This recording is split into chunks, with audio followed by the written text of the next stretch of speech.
Donc ce que je vais vous demander de faire, c'est de choisir un de ces 4 marque-pages qui correspond le plus à une pensée qui peut vous bloquer sur un de vos projets.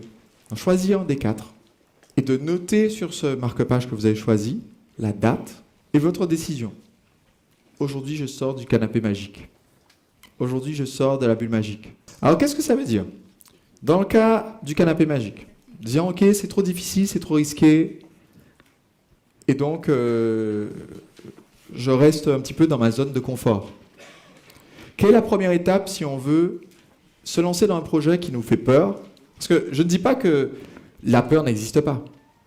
Je ne dis pas que cette peur n'est pas un vrai blocage. Donc si on veut sortir, se libérer de cette peur-là, il faut bien faire quelque chose. Et aujourd'hui, si vous êtes dans une situation où c'est ce risque, cette difficulté, cette complexité de votre projet qui vous limite, mon conseil, c'est, là, dans quelques instants, je vais donner quelques minutes de réflexion par rapport à ça. Mon conseil, c'est de regarder par rapport à votre projet, ce que vous avez entouré, dans lequel vous êtes bloqué, quelle est une première étape, une toute première étape qui, elle, est très simple. Quand j'ai décidé de lancer mon entreprise, ça m'a pris, j'avais dit que j'allais lancer mon entreprise sous 1 an, après avoir quitté mon job salarié. C'était le 29 septembre 2006. J'ai dit que d'ici le 29 septembre 2007, j'aurai une boîte qui tourne, qui est rentable et qui me paye au moins autant que mon métier d'ingénieur. Un sacré défi. Ça m'a mis 9 mois avant de finalement faire quelque chose. Pendant 9 mois, j'étais tétanisé. Et au bout d'un moment, j'ai dit, ok, c'est quoi la première étape? La première étape, c'est de remplir le formulaire qui dit « j'ai créé ma boîte ».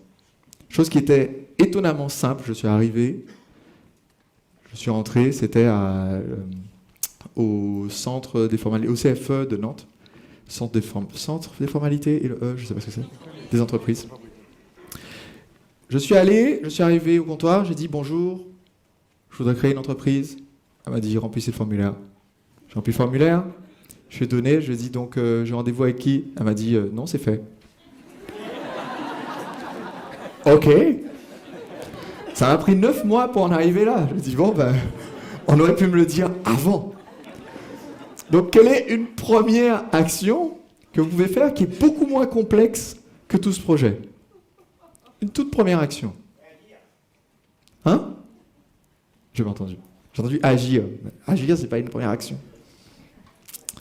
Si vous êtes victime de l'horloge magique, c'est-à-dire, on a toujours le temps. La question à se poser, c'est quelle est une action que je peux prendre qui m'engage sur les semaines à venir, de façon à ce que je prenne cette habitude de l'action, que je sois lancé, et vous allez constater qu'une fois que vous êtes lancé, les choses ont tendance à s'accélérer. C'est-à-dire que votre projet va aller plus vite parce que vous allez commencer à en parler, découvrir de nouvelles ressources dans votre réseau faible. Vous allez commencer à avoir des connexions qui se font parce que dès que vous allez avoir un nouveau contact, une nouvelle idée, ça va faciliter l'arrivée d'un autre contact, d'une autre idée. Donc la question, c'est quelle est une action que vous pouvez faire qui vous engage sur les semaines à venir? Je donne un exemple. Quand j'ai lancé l'idée de faire des podcasts de temps en temps sur le blog Le Marketeur Français, je me suis dit, ok, je pourrais juste faire un podcast. Au début, j'ai fait un podcast il y a 6 mois. Je me suis dit, c'est plutôt sympa de faire un podcast. Mais comme ça ne m'engageait pas à en faire d'autres, pendant un mois, ensuite, j'en ai fait aucun. Ensuite, je me suis dit, ok, je vais essayer de faire un podcast par semaine. Bon, j'en ai fait un.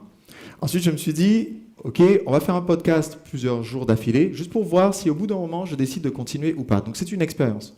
Donc, j'ai fait une série de podcasts comme ça, tous les jours où c'était possible. Il y a des jours où c'était littéralement impossible, mais je dis, ok, je m'engage le matin à faire mon enregistrement, et puis c'est une expérience. J'ai énormément appris de cette expérience, et donc maintenant, j'ai décidé de continuer, mais de procéder différemment pour mon enregistrement, pour être sûr que je puisse le diffuser à la régularité que je veux.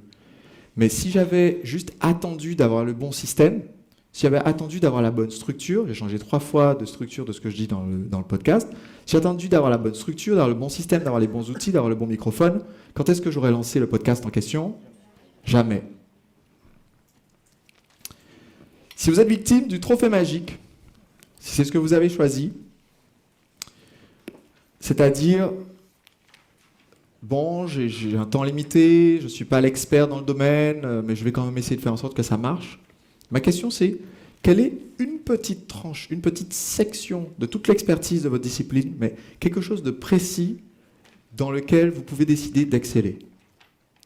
Au lieu d'essayer d'être le numéro un, d'être excellent dans tout ce qui touche à votre métier, quelle est une chose que vous pouvez faire dans laquelle vous pouvez être le meilleur? Peut-être parce que personne n'a choisi ça. Est-ce que tout le monde me suit?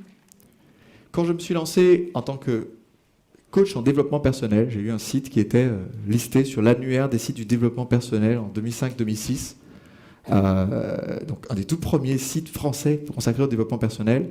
Et je me suis vite rendu compte que en fait, c'était extrêmement difficile pour moi de vendre un coaching de dev perso. Parce que j'essayais de dire, je suis excellent pour résoudre tous les problèmes. Qui a besoin de résoudre tous les problèmes? Personne. Chaque personne a un problème qui lui vient comme ça, qui lui traîne dans la tête et qu'elle veut résoudre. Donc je dis, ok, je vais choisir un problème. Parmi tout ce dont je peux parler, je vais choisir un problème qui s'est trouvé être, je suis un gars, je suis sympa, j'ai plein d'amis, filles, qui me disent toutes, c'est bizarre que tu sois célibataire. Je leur dis, sors avec moi. Et elles me répondent, je préfère qu'on reste amis. Je dis, j'ai la solution à ce problème et je peux le résoudre mieux que personne d'autre. Et c'est ce qui m'a permis de lancer toute mon activité. Tout le monde me suit? Donc, essayez de trouver dans tout le domaine de tout ce que vous pourriez faire, juste une chose dans laquelle vous allez être considéré comme l'expert. Si vous êtes victime de la bulle magique, et il y a une des limitations mentales de la bulle magique dont je n'ai pas parlé avant, c'est combien d'entre vous, à un moment donné, se sont retrouvés à penser mais il n'y a que des gens incompétents dans mon secteur ou des gens incompétents autour de moi. Et cette pensée-là fait que du coup, quand vous venez à l'idée de faire une embauche, par exemple, pour que quelqu'un puisse enfin vous remplacer, que vous arrêtiez de vendre votre temps, ou que quelqu'un vienne travailler dans votre entreprise et s'occuper de répondre aux clients, eh bien vous vous dites, mais vu qu'il n'y a personne de compétent, je peux embaucher personne. Et donc je suis condamné à rester tout le temps dans ma bulle, je ne peux pas grandir plus parce que je suis limité par ça. Si aujourd'hui vous n'êtes pas entouré de gens hyper compétents, c'est que votre cercle est trop petit. Et que vous devriez être à la recherche frénétique de gens qui sont hyper pointus dans ce que vous faites. Je peux vous garantir, quel que soit votre secteur d'activité, quel que soit ce que vous faites, qu'il y a des gens qui sont 10 fois plus compétents que ceux qui vous entourent dans votre réseau actuel. Il existe des gens qui sont 10 fois plus compétents que vous, peut-être même, et qui vous inspireraient vous-même à monter au-dessus.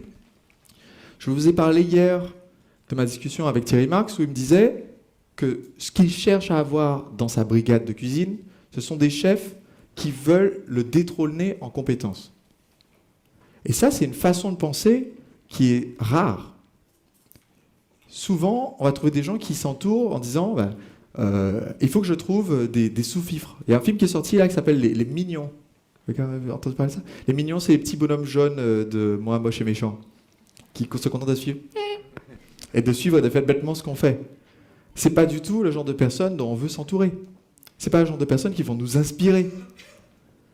Donc aujourd'hui, si vous êtes dans ce schéma de je trouve pas de gens hyper pertinents, de gens hyper compétents, qui peuvent me seconder, qui peuvent me remplacer, c'est que clairement, vous êtes en train de chercher juste là. Il y a une histoire que j'aime beaucoup de quelqu'un qui marche dans la rue et qui voit un gars en train de chercher frénétiquement comme ça au sol. Il dit, est-ce que je peux vous aider? Il dit, oui, j'ai fait tomber mon téléphone. Alors, ils sont comme ça, en train de chercher tous les deux. Au bout d'un moment, le mec lui dit, mais vous êtes sûr que vous l'avez fait tomber là? Parce qu'il n'y a vraiment rien, quoi. Et l'autre lui dit, non, j'ai fait tomber là-bas, mais ici, il y a la lumière du lampadaire. Quelles sont les chances qu'ils finissent par le trouver là? 0. Aujourd'hui, vous faites peut-être ça. Le vivier se trouve peut-être là-bas, mais vous êtes en train de chercher au mauvais endroit, parce que c'est plus facile. Alors, est-ce que c'est plus facile de trouver un téléphone dans le noir s'il y est, que de le trouver sous la lumière du lampadaire s'il n'y est pas? La question se pose.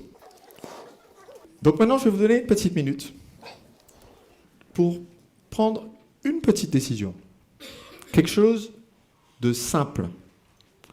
Quelque chose que vous pourriez faire dans les 48 heures ouvrées qui suivent le séminaire. Quelque chose qui peut être fait lundi ou mardi, ou lundi et mardi, et qui vous aide à faire un pas hors de votre bulle, un pas hors du canapé magique, à poser l'horloge de côté, à poser le trophée de côté pendant un instant.